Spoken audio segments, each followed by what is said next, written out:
Okay guys, welcome once again to another vlog. It's Thursday and I got a phone call to make. I'm about to make a call to Chris the Glove Tailor. Now this guy here was actually the DJ for Ice-T back in the day. He starred as one of the DJs in the movie Breakin, and he's the DJ they talk about on that song called Reckless from back in the day with Ice-T. When they say the DJ named Glove that reigned supreme as the turntable wizard of the hip hop scene. He was actually in a video with Shaka Khan, as well with Turbo and Ozone from the legendary movie Breakin. Yep, I am about to give him a call here. Wants to talk to me about some trading stuff. So let me call him up real quick.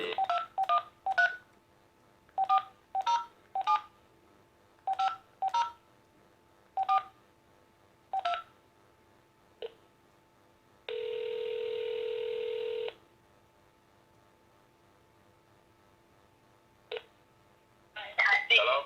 Yeah, hello, this is Pablo. What's up, Mr. Love? Yeah, what's up, man? Man, nothing much, man. I just wanted to reach out. I've been seeing your Instagram, and you've been hitting them a little bit kind of regularly. Is that what you do? Is day trade? Well, I do that on the side when I'm not doing my day job, but yeah. Oh, so it's a side thing. That's what was my next question. Yeah, it's a side thing. It's a side thing. The thing is, I don't have enough money in my account to really go full time yet, because you have to be at a $25,000 minimum in order to trade freely as much as you want. So what I'm saying? Yeah. What I want to do is, if I'm up to a comfortable level where I can meet bills and stuff and just relax and trade, because trading is it's easy to do the stock, but actually you have to be comfortable psychologically. The hardest part with trading is being comfortable in the mind, man. If you are on edge and you're worrying about bills and stuff, you're going to make mistakes and you're going to lose money like hell. So it's a mind game. It's easy. Yeah. I can teach you to trade the stock in 5 minutes, but the psychological part is the hard part. And that's why they say 90% of the people who trade actually fail. It is considered very difficult. And it's not the actual process of trading the stock. The thing is, when you bring the screen up and you see a stock moving and you buy and that stock flies up to like $1 and you up like $10,000 in like 2 seconds, man. You have to be able to make split-second decisions. Sell and get out, or hold and make more. And often people often make mistakes and they're like, well, damn, I'm at 10 grand, let me stay and see what happens. And before you know it, the stock goes right back down and you lose all the money and you end up losing money from what you already had. So you have to be able to think just like that. Just like that, you can lose money, man. So that's the part with it that most people fail at. They can't control themselves. When they're up, they don't know when to get out. And when they're losing, they don't know when to stop. Some people are in a stock and they're losing money and they're like, wait a minute, I'm going to wait until the stock goes back up. And the stock end up going right down to like $1, maybe a couple of cents.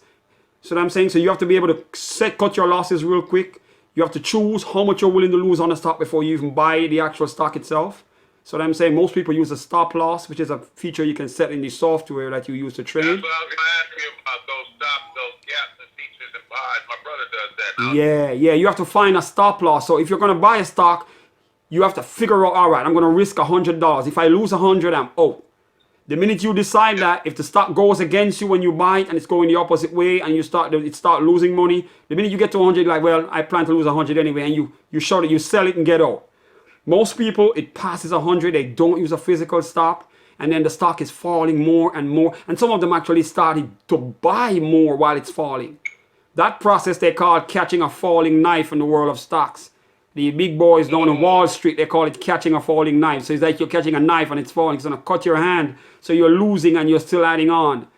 So what I'm saying? Right through. So the idea is cut your losses real quick, get the hell out of there, and then wait for a good setup. And over time, when you trade, you can actually notice different patterns in the movement of the stock itself. Over time, what the traders do now, we can read certain patterns so we can know what's going to happen, because you're trading against another person on the other side of the screen. So you can anticipate the move, judging from how they always try to copy each other. You can tell certain setups, and you can know when the stock is about to break out. So you can wait, and the minute it breaks, you jump in, you get some money real quick, and you sell and get the hell out of there.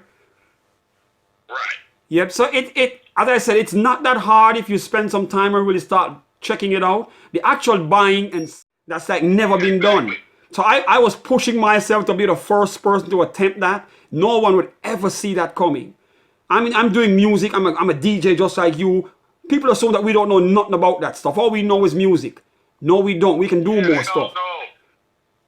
So I wanted to do something that would just trip everybody up. When they hear that, like, you know the trades, how the hell did you move from DJing to trading stocks? I didn't move, but I decided to learn something new. And I wanted to do something that's so odd that people would just be freaked out when they hear it. Yeah. Yep. Especially something as difficult as that. Like me in my testing lab. I'm trying to do a testing facility. Yep, that's how it is, man. We got to push ourselves, man. They think we can only DJ. It's time for us to really surprise people and show them we can do a lot more. That's right, DJ. Yep. I'm telling you, man. But yeah, I appreciate your time. I was just real intrigued because I see you're always, Yeah. you know, you don't always game, but your games seem like something I could deal with. Like it to me, looking at the game, Yes. that it didn't seem like it was that much. It's not, but here's another tip. Here's another tip with trading. You cannot be greedy.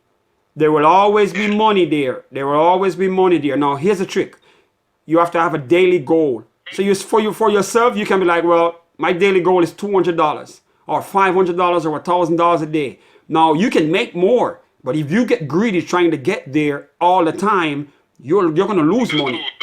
Now, for me, my daily goal is like $200.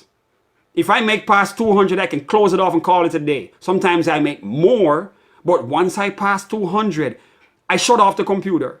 And why? Because I don't want to get tempted to go back in. If I keep sitting here and looking at the screen and I see another stock blazing out the gates and I go after it and something goes wrong, I'm going to lose money. So the psychological part is what I do after that happens, I just go in. Once I make my $200 goal, I shut off the screen. That way I don't get tempted and I go straight to something completely different. Yeah, you stay off the impulse. You stay with the Yes.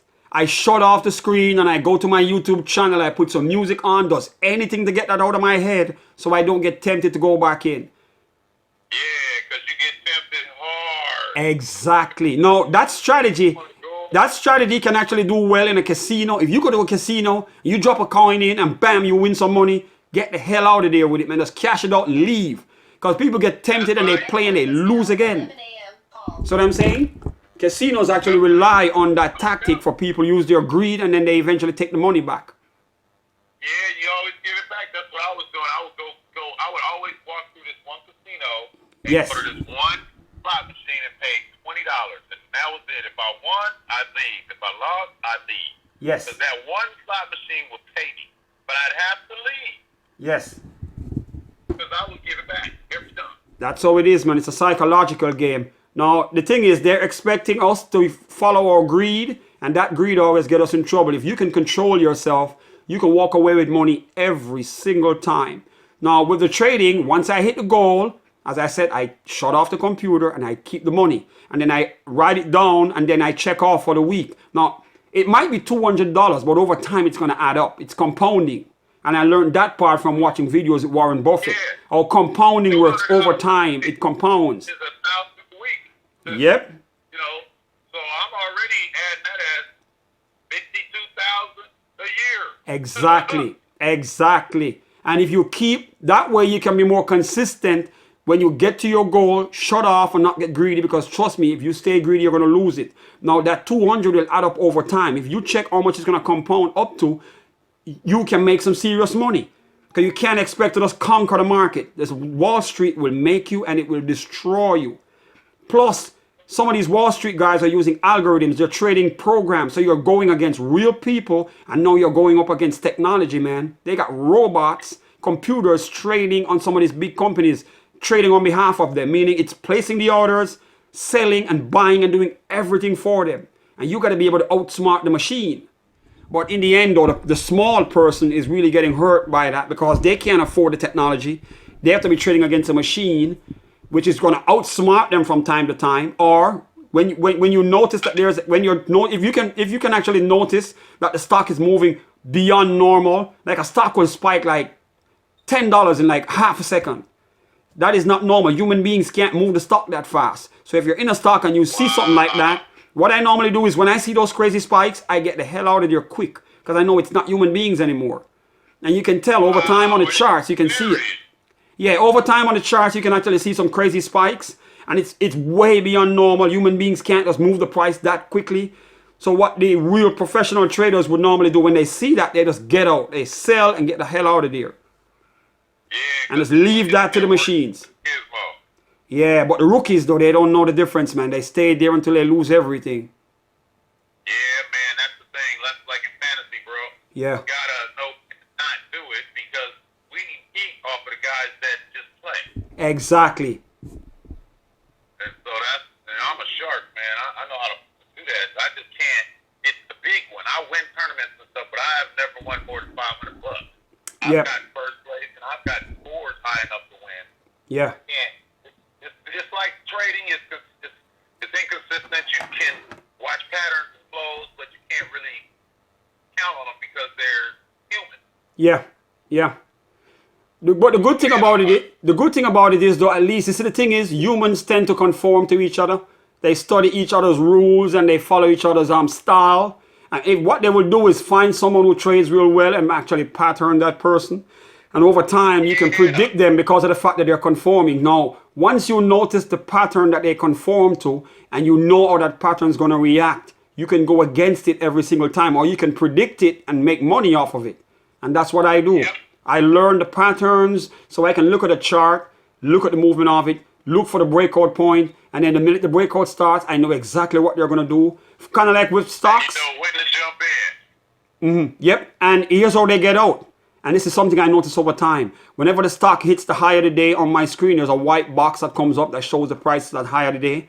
Immediately after they get to there, most of the time the stock just collapses right down to the ground. So the guys will ride it up to the top. And the minute that comes on, it's like an exit point. They see that and they sell. And they're off to the next one. Now, the people who don't sell when that comes on, those are the guys who lose money a lot. Because that stock will go right back down and sometimes even below the opening price. And then they end up losing money. Wow. So you just ride it up yeah. to the top of the day. It's like surfing, man. It's like surfing, man. We watch it, we ride the wave, and when that signal comes on, we get out of there quick. That's how you win. That's what you're doing. Most people, when they're trading, they're using apps and stuff. They can't see the kind of stuff that I'm seeing. I have 5 screens. And I have a TD Ameritrade account. So my charts are showing me all the professional stuff. I will see the high of the day price, and there's an indicator that shows up on my screen that says, this is the high of the day price. Once I see that, and the first red candle that pops up started to form right below that, I'm out of there. Because I know the trend. And once again, it goes back to people conforming. Because of that style being popular with traders, they're used to seeing the stock going down. The minute I see that, I sell, and it usually goes exactly like that. It falls right back down. Sometimes it might break it and continue a little bit more, but 90% of the time, it falls right after they hit the high of the day. Man, dude, well, I appreciate your time, man. I'm going to look into it a little bit. Anytime, man. Anytime, man. I appreciate you, Papa. I'm going to hit you on the Instagram too, man. And you got my number. Yes, sir. Yes, sir. All right. Hit me anytime, bro. Anytime. All right. Thanks for the call. You got it, man. All right. Okay, bye-bye.